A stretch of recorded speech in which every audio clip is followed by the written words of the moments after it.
Pengen punya anak keturunan Ustadz, suami istri sudah menikah 8 tahun, 10 tahun belum punya anak, beres. Cari lewat Quran. Bagaimana caranya? Bangun suami istri jam 2:30 pagi.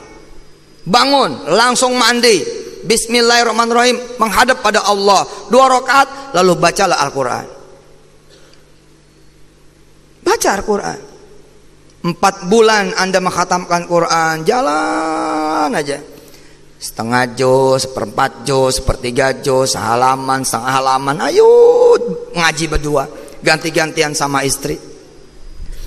Suami Ar-Rahman, istri Allamal Quran. Suami Khalaqal Insan, istri Allamahul Bayan. Itu Pak, Bu, di dalam rahim si istri mulai bergejolak.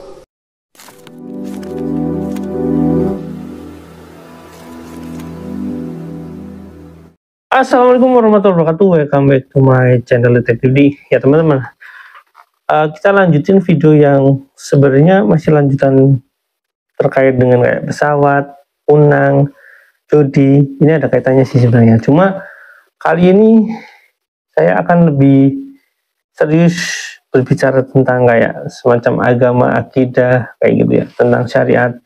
Cuma nyenggol dikit sih sebenarnya. Tapi ini penting karena ini berkaitan dengan bagaimana Yusuf Mansur itu mendoktrin masyarakat Indonesia untuk ya bersikap salah gitu dan bersikap ya songong sih sebenarnya. Tapi sebelumnya kita lihat dulu videonya teman-teman. Yuk, check it out. Bagaimana visi saya? Vision itu dreams. Bagaimana vision saya ketika saya menarget bismillah, saya pengen punya maskapai penerbangan. Bab yang itu nggak saya urusin, yang saya urusin hafalan Quran aja. Ntar gue nyampe nggak percaya. Setelah saya bangun mimpinya, insya Allah kita bakal punya Yusuf Air, Daku Air, Is Air turunnya di Tawangmangu, di Gunung Lawu.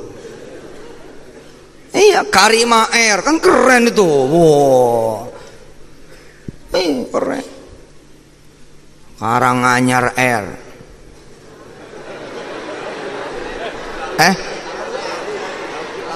Oh, Lawu Air udah ada. Oh iya udah. Oke. Alhamdulillah. Anda pengen jadi pengusaha, udah cukup Anda ngomong sama Allah, ya Rob, jadikan saya pengusaha. Habis itu apalin Quran. Urusannya apa Ustadz? Nggak ada urusan. Ntar gue nanti tahu. Saya pengen punya jodoh Ustadz, beres. Urusan jodoh Allah yang cari. Urusan Anda perhatiin Quran. Perhatiin Quran. Apalin tuh Ar-Rahman. Nanti akan muncul Abdurrahman, Saifur Rahman, Ibadur Rahman, muncul itu. Pengen punya anak keturunan Ustadz, suami istri sudah menikah 8 tahun, 10 tahun belum punya anak, beres. Cari lewat Quran. Bagaimana caranya? Bangun suami istri jam 2:30 pagi. Bangun, langsung mandi, bismillahirrahmanirrahim, menghadap pada Allah 2 rakaat, lalu bacalah Al-Quran. Baca Al-Quran. 4 bulan Anda menghatamkan Quran, jalan aja. Setengah juz, 1/4 juz, 1/3 juz, halaman, setengah halaman. Ayo ngaji berdua, ganti-gantian sama istri. Suami Ar-Rahman, istri Allamal Quran. Suami Khalaqal Insan, istri Allamahul Bayan. Itu Pak, Bu, di dalam rahim si istri mulai bergejolak. Disiapin nama Allah. Betul. Saya dulu ketika menghafalkan Al-Quran, saya jadi penjaga toilet. Beda hasilnya, beda. Itu saat saya menjadi seorang murid, menjadi seorang santri, berusaha menghafalkan Al-Quran. Bagaimana lagi Anda sudah menjadi guru, kemudian punya lapangannya, punya majelis Al-Qurannya, luar biasa. Pak, ketika saya jaga toilet di tahun 99 dengan izin Allah Subhanahu wa taala, itu tiap hari Ustadz. Ini cerita mudah-mudahan dengan izin Allah. Toilet itu penghasilannya 70.000, 80.000. Lalu kami sebagai penjaganya dapat 10%. 7.000, 8.000. Tapi Pak, Allah menjadi saksi. Ketika kemudian seorang yang lagi mencintai Quran, berusaha mencintai Quran, menghafalkan Quran, tidak jaga di toilet Pak. Kenapa? Karena saya murojaah Quran. Bagaimana caranya saya kemudian menghafalkan Quran lalu murojaah di depan toilet? Gak mungkin. Jadi saya jaganya kira-kira 100-200 meter dari toilet. Saya bilang sama Allah, ya Allah, it's my turn. Ini giliran saya jaga toilet. Maaf, saya penjaga toilet yang bisa berbahasa Inggris. Jadi doanya begitu. Ya Rob, it's my turn. Asik ya, bilingual. Ya Allah, ini giliran saya. Tapi saya pengen ngapal Quran ya Allah. Udahlah, toilet ini tak titip kepadamu ya Allah. Engkau yang jadi penjaga toilet. Bukan kurang ajar, tapi hebat Pak. Hebat, kita menyerahkan toilet kepada Allah. Hasilnya 400.000, 700.000, 800.000, sampai bingung yang punya toilet.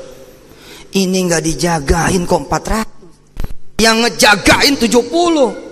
Saya tidak bisa membayangkan bila kemudian Karanganyar dan semua provinsi, kabupaten di Indonesia ngopeni Quran. Kayak apa itu hasil persawahannya, hasil perkebunannya, kayak apa? Petani-petani nggak ada yang turun ke sawah, ngaji toh.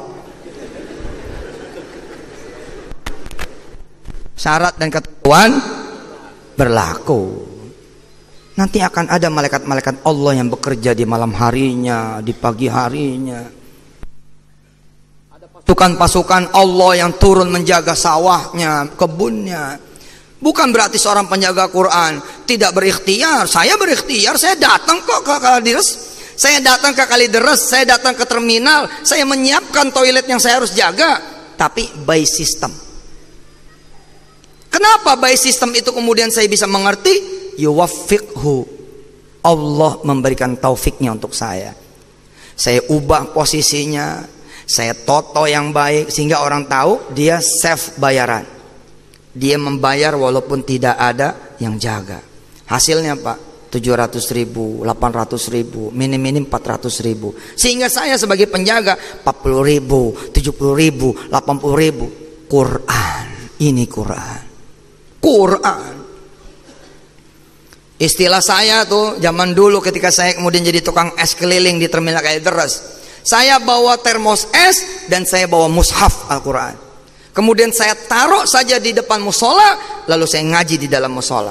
Oh, ente nggak dagang? Dagang, saya bawa es, ngawur ya. Ngomong saya nggak dagang gimana? Saya bawa termos es kok. Cuman saya ada di dalam musola, ngaji aja. Saya ngaji aja, saya nikmati aja.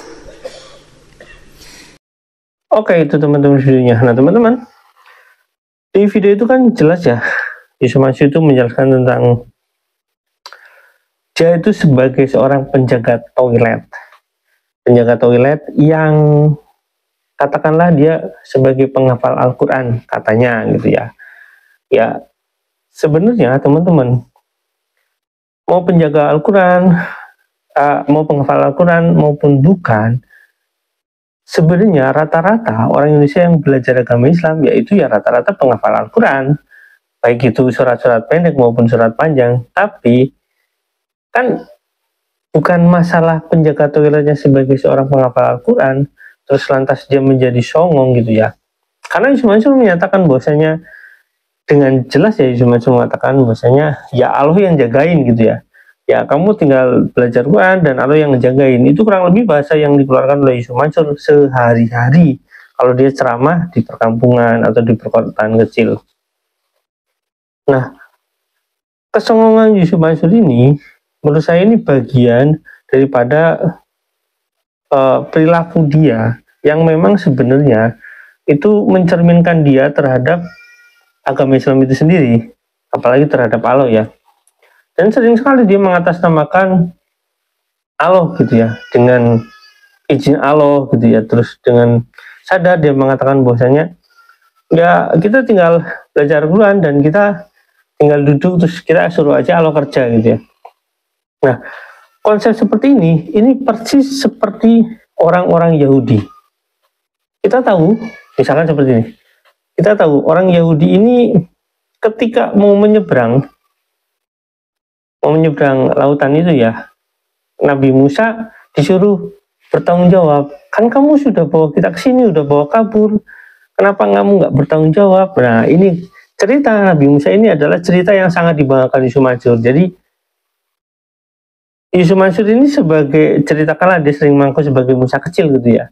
Tapi dia itu lebih cocok sebagai pengikut Musa yang nyeleweng itu gitu ya, yang suka ngebantah itu. Ketika terjebak di lautan ya, di pinggiran lautan, Nabi Musa itu suruh bertanggung jawab gitu ya. Nah, itu pertama. Terus keduanya, ketika orang-orang ini suruh masuk ke suatu negeri gitu ya, yang katakanlah sekarang sebagai negeri Palestina, orang-orang ini tidak mau, padahal tanpa, dalam tanda kutip ya, tanpa harus melakukan peperangan pada saat itu sebenarnya orang-orang ini bisa saja masuk, dan itu bisa dikatakan ini bisa menjadi fakta bahwasanya orang-orang Yahudi ini bisa masuk kembali pasca Perang Dunia Kedua. Itu fakta. Soal sekarang menjajah beda lagi ya. Jadi kalau pada saat itu Nabi Musa itu menyuruh orang-orang ini masuk ke satu kota, pada saat itu mungkin ada benteng ya, masuk kota, dan di sana kota itu disebutlah sekarang ya negara Palestina gitu. Sebenarnya nggak ada masalah. Tetapi orang-orang ini menyatakan dirinya itu tidak mau, ya sana kamu masuk ke sana duluan, karena orang-orang di sana itu besar-besar. Orang-orang Yahudi ini kan kurus-kurus pada saat menjadi tahanan atau menjadi pekerja suruhan si Fir'aun itu ya. Jadi mereka kurus kering gitu ya, kurang air, kurang makanan. Jadi mereka sebagai Freemason pada saat itu, sebagai tukang batu di kerajaan Mesir. Dan akhirnya nanti Freemason ini berkembang ya. Nah, intinya orang-orang ini adalah orang-orang yang pengennya mau, ya kamu saja kerjain ya sama Allah kamu gitu ya. Persis sama seperti Yusuf Mansur gitu. Dia mengatasnamakan Al-Quran untuk menyuruh Allah gitu ya. Pokoknya ya saya menghafal Al-Quran aja, biarin Allah yang bekerja. Nah, itu persis seperti perilaku orang-orang Yahudi. Allah itu mewajibkan kita untuk berdoa dan bekerja. Itu adalah kewajiban kita.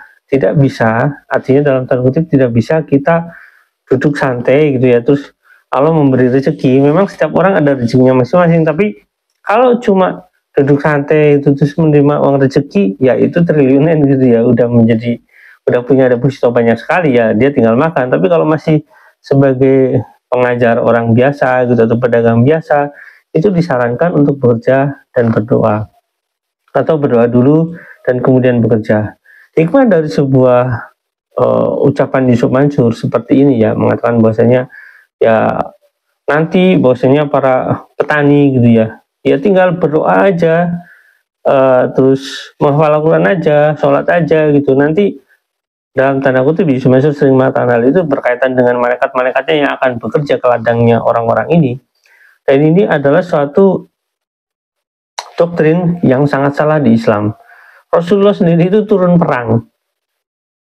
Rasulullah sendiri turun perang ya. Rasulullah itu sendiri juga mengatur negara.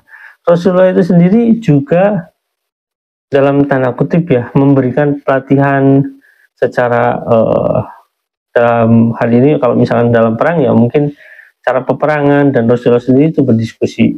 Rasulullah sendiri sebelum dia menjadi ya terutama hijrah ke Madinah, Rasulullah sendiri itu sebagai pekerja keras sampai ke negara-negara tetangga untuk menjual barang-barang dari Mekah, dan dari negara tetangga itu nanti diambil kembali untuk dijual di Mekah. Itu adalah fakta. Kalau ada Yusuf Mansur mengatakan seperti itu, bahwasanya dia menghafal Al-Quran aja, nanti silakan. Kalau itu adalah pancingan agar Yusuf Mansur ini bisa dipercaya dan bisa mendapatkan sedekah daripada orang-orang yang ya pada saat itu datang. Terus kemudian gitu ya, Yusuf Mansur ini tinggal santai-santai gitu ya, nanti karena bisa ngumpulin uang sedekah, ada kemungkinan uang sedekah ini nanti masuk ke warung steak, dan Yusuf Mansur tinggal santai-santai, tinggal ngoceh-ngoceh dan omong-omongan yang seolah-olah itu ajaib gitu ya. Padahal di balik layar itu ada yang bekerja untuk Yusuf Mansur gitu ya. Dari mana modalnya? Ya mungkin dari uang investasi yang bisa dibuktikan sama Pak Jenny dan kawan-kawan, terus dari uang sedekah masuk ke dia dan bisa masuk ke warung steak dan lain-lain. Usaha Yusuf Mansur itu yang kebanyakan adalah usahanya bangkrut pada akhirnya. Dan sekarang tinggal sisa warung steak itu, dan itu juga nunggu kebangkrutan gitu ya. Nanti teman-teman bisa cek sendiri bahwasanya sehebat-hebatnya manusia gitu ya, kalau misalkan diawali dengan satu keburukan itu harus dibersihkan hartanya, agar orang ini kalau ingin sampai ke akhirat dengan baik gitu ya, masuk surga ya, harta ini harus dibersihkan. Kalau tidak ya mungkin dia harus menanggung harta itu di akhirat. Nah, teman-teman, sampai di sini. Wassalamualaikum warahmatullahi wabarakatuh. Bye.